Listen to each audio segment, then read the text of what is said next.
Second-year players are due to make a big leap in 2024. Seattle Seahawks wide receiver Jaxon Smith-Njigba, DK Metcalf, Tyler Lockett, Geno Smith. I'm expecting a big leap from JSN. Why? We're going to talk about this and more coming up next.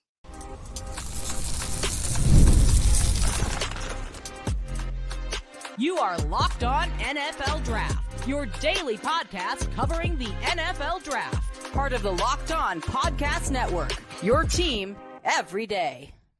What's up, Locked On family? Welcome back to the Locked On NFL Draft Podcast, your daily podcast covering your favorite draft prospects, part of the Locked On Podcast Network, your team every day. I'm your boy, Damian Parson, always on the ones and twos. You can find and follow me on X at DP_NFL.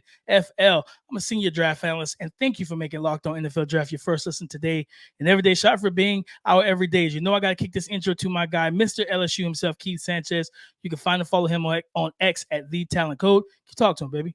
What's up, Locked On family? Let's get locked in. This is Keith Sanchez, 2019 national champ, and what the other side to this dynamic duo that we like to call the Locked On NFL Draft podcast, where we're your number one source for everything NFL draft content, everything NFL content. And yes, the draft is over, but we are keeping this thing going and flowing, man. And what is today's show about?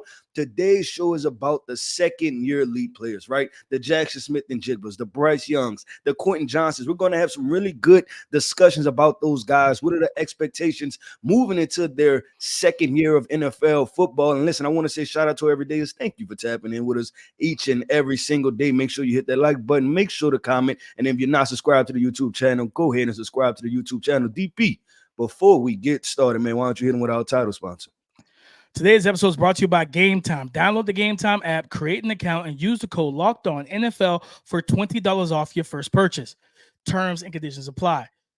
Guys, Jaxon Smith-Njigba, Keith, coming off of a year, I think he was wide receiver one. He was the first wide receiver drafted in 2023. He started the run because it was like 4 consecutive wide receivers, him, Quentin, Jordan Addison, and Zay Flowers. Those are the 4 that came off the board consecutively. And you look what he was able to do in 2023 with DK Metcalf and Kenneth Walker, Zach Charbonnet, and Tyler Lockett. Like this is an offense that has a lot of playmakers, right?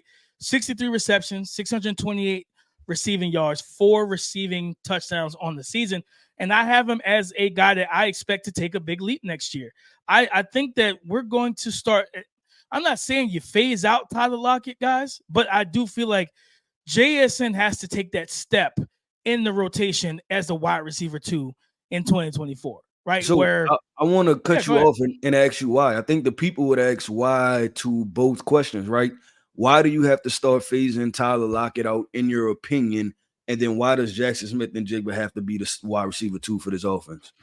I think Jaxon Smith-Njigba is peaking towards being the better player, right? Not, of course, the age is on his side, right? Younger player, I would say right now, better athlete. You know what I mean? We see what Tyler Lockett, and Tyler Lockett, one of the more intelligent players in the league, right? Understanding his size at his age, I'm not taking a lot of these hits. I'm not going to give you a ton after the catch anymore. I'm going to catch this first down, and I'm going to get down. Where you look at JSN, he's got the frame, he's got the strength. He can catch the ball in high traffic areas. Great route runner, showcase good speed in the NFL as well. He's not the slow slug that people thought he was. He's probably not the 4.4 whatever he ran at his pro day. You know what I mean? But he's, I still don't believe that time. But I still don't believe that time, Keith. But I do feel like, man, like watching him down the stretch last year when they gave him the ball, I think he averaged a little over 5 targets a game. This is a really tough division. Yeah, you're going to run the ball, but at some point you got to score points. This is an offense that took a step back. I think taking a step forward, getting JSN going earlier in games, he could be that chain mover. He can do more things right now at this stage of his career compared to Tyler Lockett. So I think Tyler Lockett still be a pseudo safety blanket at times for Geno, but I'd rather go ahead and start grooming and getting JSN ready to be that wide receiver 2 and maybe potentially wide receiver 1 whenever that time with DK Metcalf decides to walk off and change teams due to money situations whenever that contract ends. Yeah, I think for this year, it's a good spot for JSN, right? But like you said, you do expect the workload to increase. And I'll be interested to see how they utilize him, right? And then because you're talking about He's primarily a slot player, right? And then Tyler Lockett is primarily a slot player. So it'd be interesting to see what happens just, with that combination, and then what does the target share go to. DP, my guy, I got to start with the number one overall pick, right? To whom much is given, much is required.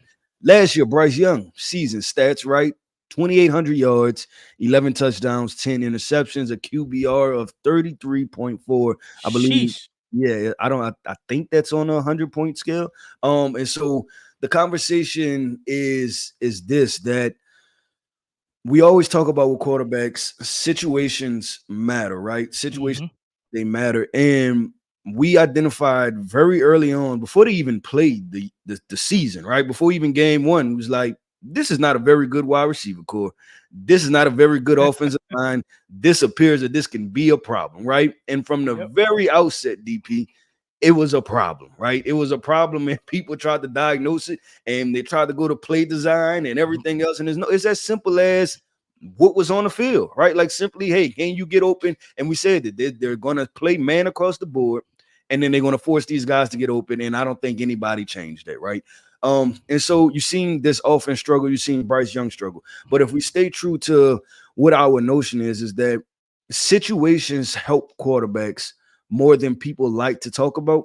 I have to say that this is a much better situation, right? You're talking about a guy like Xavier Legette, who's coming in, a 4'4" athlete, 6'2", right, can jump out the gym. He still has a safety blanket in Adam Thielen, but then also now you get this short area quickness guy in a Deontay Johnson, who has the opportunity to, get open quickly and do some different things. So I like this situation and this setup as far as the trio of wide receivers.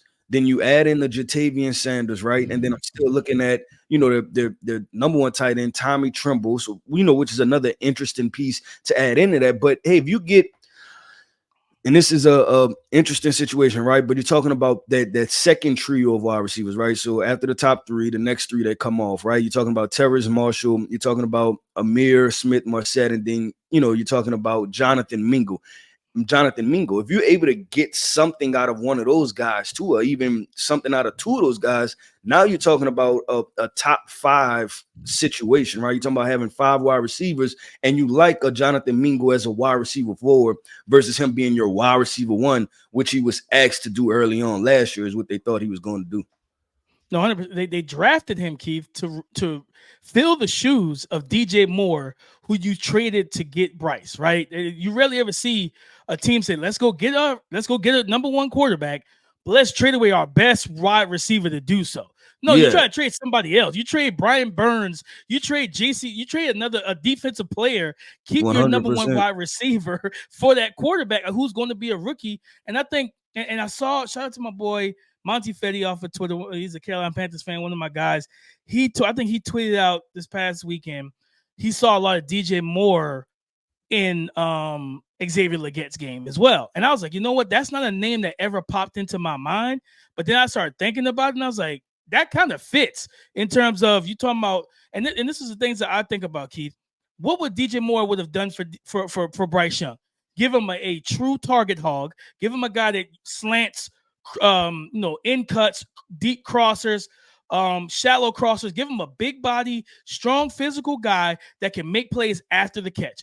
All it takes is give it your point guard distributing the ball to him, and he's going to be able to make plays after he gets the ball in his hands, as well as a deep threat, a guy that once he learns how to use the physicality, as we've seen for DJ Moore, when you crowd his space at the line of scrimmage, he knows how to throw guys off, right? Jamar Chase has mastered that. Just playing being a wrestler at the line of scrimmage, fighting you off, getting vertical, and then, and that's the part I want to see Bryce really take that leap. He starts connecting on these outside deep balls with a guy like Xavier Legette, who we've seen take off on SEC defenders time and time again in 2023.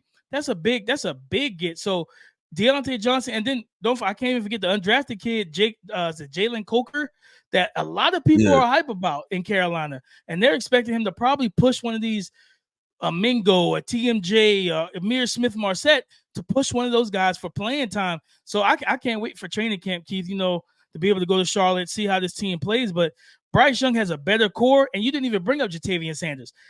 Tommy Tremble's a great blocker. I don't see a lot of upside as a pass catcher. I see the upside with Ja'Tavion Sanders. He's the best and most talented pass-catching tight end that they've had, in my opinion, since Greg Olsen. So let's get him in the lineup. Let's get him going and get that chemistry down with BY. Yeah, and wrap this up real quick. And they also addressed the offensive line, right? I believe what they signed Damian Lewis, and was it the right guard, Robert Hunt? Also. Yeah, so they improved the offensive line too, which is extremely important. Something we always talk about on the show. But DP, let's keep it going, man. We have a couple more guys, right? We're going back to the skill position players. We're going to have a cornerback, right, out of the NFC East, and then we're going to have a wide receiver. Who people split on, right? And I'm gonna fall on one side of the fence. So coming up next, man, we about to have this really good conversation. Guys, you don't have to worry when it comes down to buying tickets to your next big NFL game. Trust me, I know what that's like. Trying to buy tickets for a Carolina Panthers game when Cam Newton was the quarterback, you didn't know if the seats were good. Like, you didn't know what was going on, and you weren't sure if you were going to enjoy the experience. But Game Time is where you need to start and end when it comes down to your ticket buying experience. With killer last-minute deals, all-in prices, views from your seat, and their lowest price guarantee, Game Time takes the guesswork out of buying NFL tickets. Speaking of buying NFL tickets, one high-profile game I absolutely am interested in going to is the Baltimore Ravens at the Kansas City Chiefs opening night. Tickets on the Game Time app right now are already at $364, and that is the cheapest, guys. So take the guesswork out of buying tickets with Game Time. Download the Game Time app, create an account, and use the code LOCKEDONNFL for $20 off your first purchase. Download the Game Time app, create an account, and use the code LOCKEDONNFL for $20 off your first purchase. Second-year players, Keith, that we expect to take a leap, and we're hoping to take a leap in 2024, man. Who's your guy? You said wide receiver that people are split on. Yeah, DP, I have to go with it, right? Quentin Johnston, wide receiver for the Los Angeles Chargers. And this is a multi-folded type of situation, right, in approaching the reason why he made this list. First off is that I graded him high, right?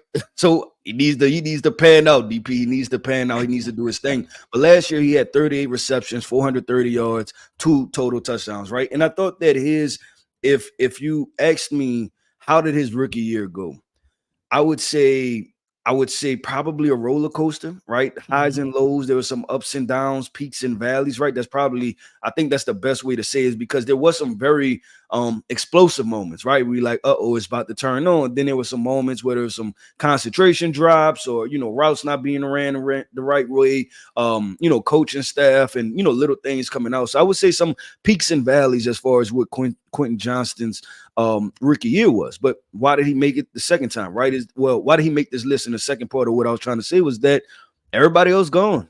Keenan Allen's in Chicago. Mike Williams is in the New York, right? I believe he's a New York Jet. So it's your show. It's you, the rookie Lad McConkey, right? And I think, is Josh Palmer still on this? I think Josh Palmer is still on this team. So Quentin Johnston, you're the big dog now, right? Like, you had 1 year to be able to learn from those guys, to be able to play with those guys. There is no more split of target share. So if I'm looking at that, I'm saying, hey, it's primarily you. You the big guy. You're the 6'2", 220-pound guy that we're going to, right? That's gonna have to take those shots. And we always said this too. This is another thing, because I think if you pull it up on ESPN, just the targets, right? He wasn't targeted a lot neither. Like that, he had some stretches, especially early in the season. Three targets, 2 targets, 3 targets, 3 targets, 2 targets, 2 targets, 6 targets, 3 targets. That's the first 8 games, right? So there wasn't very many targets out there. I'm expecting the floor to be at 7 or 8 per game now, right? Because he's the dudes, he's the guy. So if you ask me a second-year elite player, I'm thinking Quentin Johnston is going to make that second-year leap. I'm expecting some lows, but I'm expecting a lot more highs than lows, plus an increase of target share. Yeah, I tweeted out a video of him working out with Marvin Harrison Jr. and it took off on Twitter, but people took it and like, oh, look how much better Marv is to Quentin Johnston. I'm like, no, look at these 2 big wide receivers stopping on the dime, cutting out of the breaks, and working on their craft. That's what I tweeted this video out for, guys. Not to compare the 2 receivers, but like to highlight these are dudes who are working their butt off right now. And I'd love to see it from QJ, because like you said, last year was an up and down season. And Keith, watching, studying the Detroit Lions, and watching some of the teams I have in my NFL region for us over at the Draft Network, I had to come across QJ a decent amount from last year, and he was getting open. Like I love how he, the IQ of finding soft spots in zones, him breaking off routes, sitting in spots, allowing the quarterback to see that big target at 6'2", 6'3", and everything. He was able to make plays after the catch, make a guy miss, get an extra 3-4 yards here, and then he did have big plays. You saw down what plagued them early with Justin Herbert was when Herbert gave him dimes, he dropped them, right? Like he had some, like you said, the concentration drops. And it wasn't even, I don't even just think it's concentration drops. He had some just hand mechanic issues where he's trying to, catch the ball like this instead of, as the old school way with the diamond. Let's see the ball into your hand. He did not look confident as a rookie. But down the stretch, and it was crazy because it was Easton Stick, I think, was the quarterback when Herbert went down. Then you start seeing QJ play a little bit better. I think it was, against Denver? I think against Patrick Surtain, he had some nice plays. He had a deep ball versus Denver, tracked it well, made a play at the catch point, like finding his way, running good routes in the red zone, getting open for a touchdown in the low red. And I'm like, this is the Quentin Johnston I kind of remember. This isn't the full TCU, but this is some of what we saw at TCU. And I'm just excited for him in 2024 because, like you said, it's Palmer, it's Ladd, it's him, and then you got the 2 7th rounders, Brendan Rice and Cornelius Johnson. Do I think they're going to be able to just walk right in and push QJ? Not necessarily. I think those guys are going to have to work their way up the depth chart as well. And again, like you said, Keith, Jim Harbaugh's there. Jim Harbaugh saw this guy torch him in the semi playoff game in 2020. 2 years ago. Yeah, 2 years ago. So like, you know what I'm saying, against his number one corner, right? Be able to, they find ways to give him the ball. You think Jim Harbaugh don't know, all right, what did TCU do well with him that torched us? Well, let's implement that in some of what we can do with him as well, especially with this team planning on running the ball, Keith. So I'm all with you on that, and you 100% correct. People are absolutely split on QJ. People don't want to rock with him. They don't want to give him no credit. I think he's going to have a better season. I think he's going to fly under the radar. We get to week 6 and 7, and then like he's their leading receiver, and people are like, oh, so this is what y'all were hype about. Yes, this is what we were hype about. But Keith, I'll flip to my guy, man. I'm going to go, like you said, NFC East cornerback who had a rough season, Emmanuel Forbes. Man, I think he's a second-year breakout candidate and lead candidate, man. And, you look at, I go right to that, first game where he really struggled. He struggled against Denver, yards. He had allowed 4 receptions on 5 targets for 86 yards. But the first sign of trouble was the first game, week 4 at Philly, 9 catches on 13 targets for $197, right? Against A.J. Brown, where you saw that size become a problem. Against Chicago the very next week, 3 for 3. DJ Moore, 3 for 3, 76 yards. You know what I mean? Just out-muscling this kid. Why I think he's going to take a leap. Who is his new defensive coordinator as head coach? Dan Quinn. What does Dan Quinn run? Cover 3. We saw it with Deron Bland, who literally came out of nowhere. Somebody tweet at me, DP_NFL, and tell me where you had Deron Bland as a draft prospect coming into the league. Bet you can't. So, we watched Deron Bland take a step, leading the league in interceptions last year. We seen Trayvon Diggs be a baller in that scheme. And it's the eye discipline. It's you have deep thirds, read the route concepts, be an athlete, go make the plays. And what was one of the best things that we scouted when it came on Emmanuel Forbes, Keith? His playmaking ability, catching the ball. Doesn't he owns I think the SEC record for pick sixes in his career? I think it's the NCAA record, like the NCAA all-time record for pick sixes during a career. And think about all the great corners we've seen come through college football in history, Keith. Like Deion Sanders, Darrelle Revis, Charles Woodson, Sauce Gardner, Patrick Peterson. And for him to own the pick 6 record, that's incredible. So that's why I'm high on him heading into year 2. Because with his size, why are you playing him? Like, you know what I'm saying? I think it was Jack Del Rio last year. Why you got him up on the line of scrimmage playing physical press man against 230-pound A.J. Brown, 215-pound or whatever strong receiver in DJ Moore? It doesn't make sense to do that.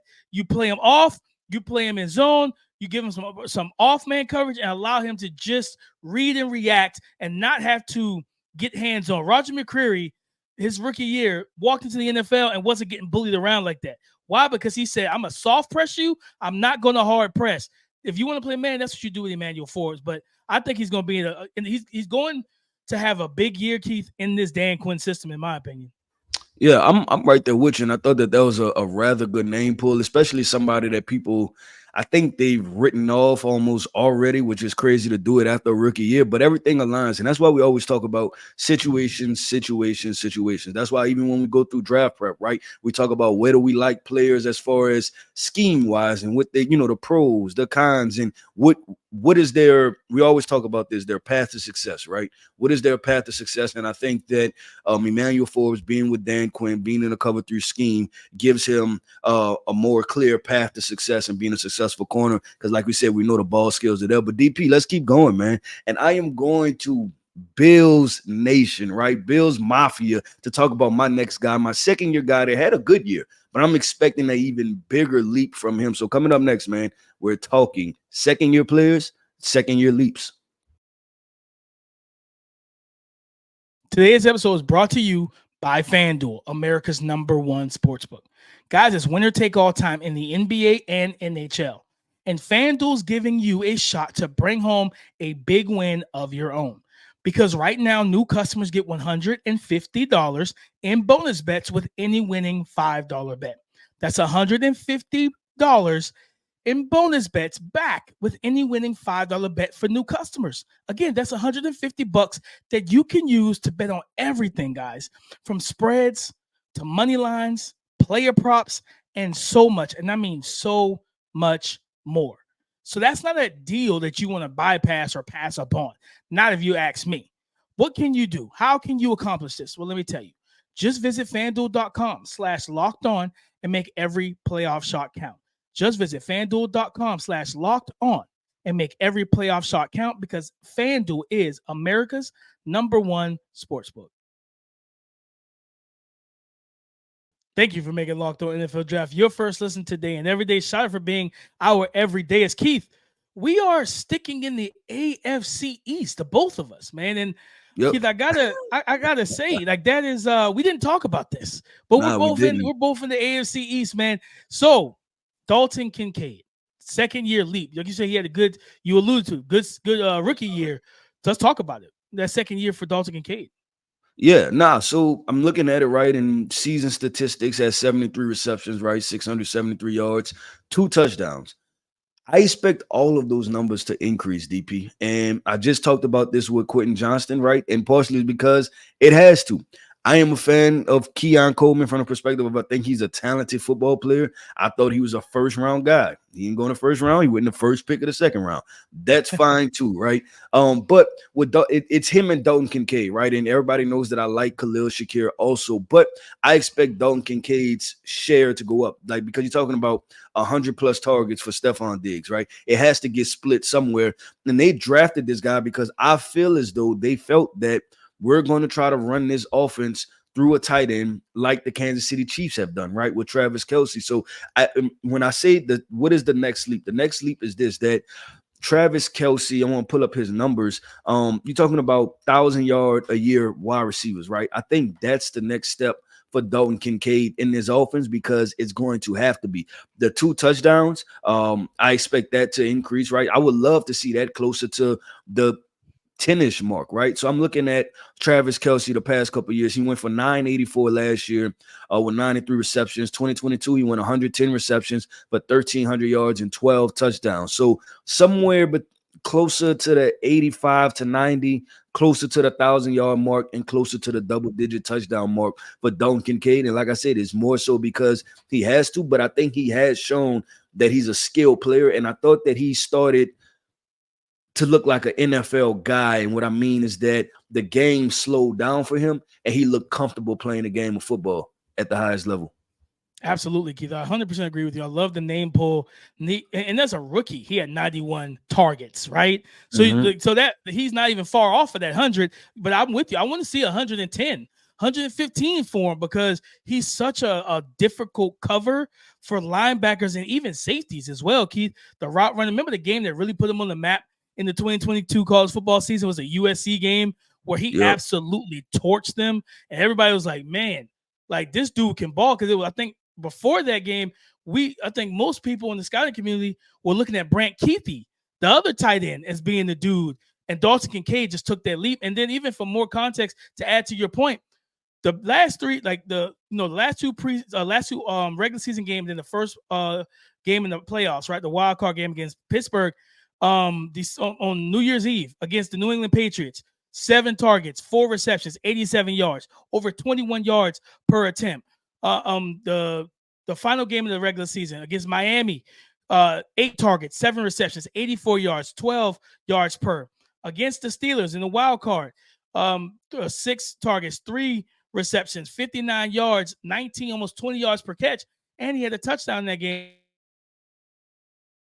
So I think, like you said, no Diggs, no Gabe Davis, and they started to really factor him in late in the season. I think we're going to see that right out the gate. And then that also will help Keon Coleman because then teams have to try and stop Dalton in the middle of the field, and he comes that coverage indicator pre-snap. Then you get those one-on-ones where you say, you know what? Josh Allen and his deep ball, his ball placement, his accuracy, the arm talent, and the gunslinger mentality, he's going to be able to look at Keon Coleman, find those advantageous one-on-ones, and really start to feed the young man, plus Khalil Shakir. I'm excited to watch this Bills team next year. But speaking of the Dolphins, I'm getting a little bit ahead of myself. Wait, for me, go ahead. No, I just wanted to make 1.2 DP and why I think that it's going to go up, because I think the coach is going to look at efficiency too, right? Efficiency, and what I'm talking about is the percentages, right? So when I throw the football to you, do you catch it, right? Like when I throw the football your way, do you come down with it? And I'm saying is that the receptions to target ratio, right? So you look at the Bengals, right? He went 10 for 11. Then followed up Denver, he went 5 for 6. Then the New York Jets 6 for 7. Then the Philadelphia Eagles 5 for 6, right? So that's just one, small stretch in there. Against the Dolphins, he went 7 for 8, right? So you're as a quarterback, you want to know, hey, when I let the football go, this guy's going to come down with it, right? Like we're on the same page. We're seeing the defense the same exact way. So I just want to bring that point up too. Another reason why I think it is because he's effective and efficient at what he does also. But DP, I know you want to get into your Miami Dolphins, right? Your South Beach 305. You want to talk about one of those Dolphins down there. So who do you want to talk about, DP? Man, Cam Smith, going back to the defensive side of the ball, Keith, cornerback for the Miami Dolphins, 2nd-round pick. He was selected 52nd overall last year. A guy that only played, I think, in 5 games. He only had 22 defensive snaps. And why I think he's a second-year candidate for breakout into leap, Xavien Howard is no longer there, Keith. Like they cut him this offseason because he's a cap casualty. They had to save money, so they went ahead and cut bait with him to help their salary cap. And when you have Jalen Ramsey, and essentially this young man, I think he battled some injuries last year too, but being in the room with Jalen Ramsey, I think they were on, if I remember correctly, Rams at one point a couple years ago were on Hard Knocks. I remember Jalen Ramsey coaching up the young DBs and talking to those guys. I remember watching the video of him kind of telling them, hey, if your eyes in the backfield watching the quarterback, you're watching him complete passes on you because you're not watching your receiver. And just what he's able to do and bring to that room in terms of being a leader, being knowledgeable, one of the best corners in the game still. I think Cam Smith was able to soak up that knowledge, intake that, and then with his physical skill set and ability, he was one of the better corners in the 2023 really like a good group of corners last year, really good group of corners last year. And I think now, similar to what you said about QJ, about Dalton Kincaid, I think he's going to have to be relied upon, Keith. I think it's a must that they rely upon him to step in and be that opposite corner on an island away from Jalen Ramsey. And I think the leap is going to come in where he can make plays on the ball, because guess what teams are going to try and not to do? They're not going to try and target Jalen Ramsey 10 times a game. They're going to go to who they perceive to be the weak link. And you know what? That's fine. Take that weak link mentality, take that weak link label. If they want to put that on you, well, I'd rather not go at Jalen. I'd rather go at the kid who barely played in 2023. Fine, but make them pay for that every time they target you. Pass breakups, physicality, take the ball away, and those are things that he did very well. So I'm excited to see Cam Smith be a full-time starter and healthy in 2024. Yeah, I'm I'm with you, and I like Cam Smith a lot. I think I was really close to giving him a first round grade. I thought he had the appropriate length. I thought he was a fluid guy. I thought he was an explosive athlete. And I thought he can survive in press man situations consistently. So I think it's going to be a fun situation to see what he does. And like you said, right, be opposite of Jalen Ramsey. And if you're a competitor, right, that's what you want. You want target me. Go ahead and try me so I can show you exactly what I can do as a football player. And I'm going to make you pay. And I'm going to make you think about going to Jalen Ramsey next time, right? That's what we're going to do around here. DP, if you could hear it, you could hear it in my voice. I almost got a little amped up, man. Almost got All right, going a Coach little K. bit. Yeah, the competitive juices are flowing this morning, man. We are going and flowing right now. But DP, that wraps up another show, man, of the Locked On NFL Draft Podcast, where we're your number one source for everything NFL draft content. I want to say shout out to every day. Thank you for tapping in with us each and every single day. And listen, if this is your first time listening to the podcast, make sure you go ahead and subscribe to the YouTube channel with the best NFL draft content out there. I am Keith Sanchez. You can find me on X at The Talent Code. That right there is my co-host, my guy, Mr. Damian Parson. You can find him on X at DP_NFL. And like we always like to say, man, y'all come talk to us because we like to talk back. Go subscribe and follow for free on YouTube, wherever you listen to podcasts, to get the latest episode as soon as it is available. Thank you for making Locked On NFL Draft your first listen today and every day. Shot for being our everydayers. And you know we always tell you, come and join the conversation again tomorrow on the Locked On Podcast Network, your team every day.